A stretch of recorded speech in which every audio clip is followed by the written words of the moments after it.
বিশ্ব ফুটবলের জীবন্ত কিংবদন্তি লিওনেল মেসি আবারও আলোচনার কেন্দ্রে।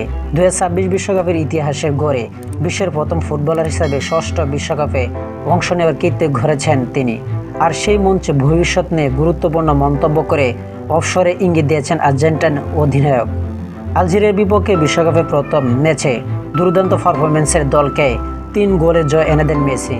ম্যাচটিতে বিশ্বকাপ ক্যারিয়ারে প্রথম হ্যাটট্রিকও করেন তিনি। 4 দিন পর 39 বছরে পা দিতে যাওয়া এই তারকার সামনে এখন সবচেয়ে বড় প্রশ্ন, তিনি কি 2030 বিশ্বকাপও খেলবেন? আর্জেন্টাইন সংবাদ মাধ্যমকে দেওয়া সাক্ষাৎকার এই বিষয়ে স্পষ্ট জবাব দিয়েছেন মেসি।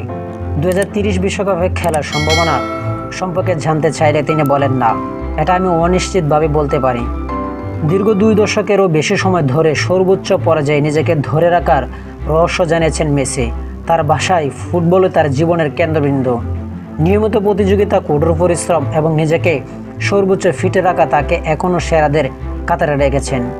মেসি বলেন, আমি সব সময় ফুটবলের মধ্যেই বেঁচে থেকেছি, প্রতিযোগিতা করেছি, নিজেকে সেরাটা দেওয়ার চেষ্টা করেছি, শারীরিকভাবে নিজেকে প্রস্তুতি রেখেছি যাতে বিশ্বকাপের দলকে সর্বোচ্চ সাহায্য করতে পারি।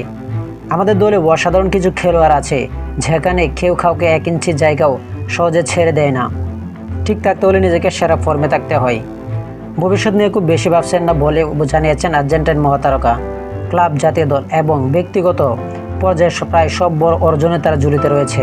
তাই এখান থেকে পাওয়া প্রতিটা সাফল্যকে তিনি বাড়তি প্রাপ্তি হিসাবে দেখছেন। মেসির ভাষায়, ঈশ্বরকে ধন্যবাদ। ক্লাব, জাতীয় দল এবং ব্যক্তিগত পর্যায়ে সব গুরুত্বপূর্ণ অর্জন করার সৌভাগ্য আমার হয়েছে। তাই এখন থেকে সব কিছু আসবে সবাই আমার কাছে বোনাস। এদিকে বিশ্বকাপের প্রথম ম্যাচগুলোকে শেষে প্রকাশিত ফিফার অফিসিয়ালি পাওয়ার র্যাঙ্কিংয়ে শীর্ষস্থান দখল করেছেন মেসি। আলজেরিয়ার বিপক্ষে অসাধারণ পারফরম্যান্সের সুবাদে ফিফার তথ্যভিত্তিক মূল্যায়ন আক্রমণ ভাগে 10-এর মধ্যে 8.13 রেটিং পেয়ে সবার উপরে অবস্থান করছেন তিনি। কাতার বিশ্বকাপে জয়ের পরও থেমে যাননি মেসি। বয়সের বাধা পেরে এখনও মাঠে নিজের জাদুতে ছড়িয়ে যাচ্ছেন। তবে 2030 বিশ্বকাপে না খেলার ঘোষণা দিয়ে তিনি ইঙ্গিত দিয়েছেন, বর্তমান বিশ্বকাপে হতে পারে তার বর্ণাঢ্য আন্তর্জাতিক ক্যারিয়ারের শেষ বিশ্বকাপ।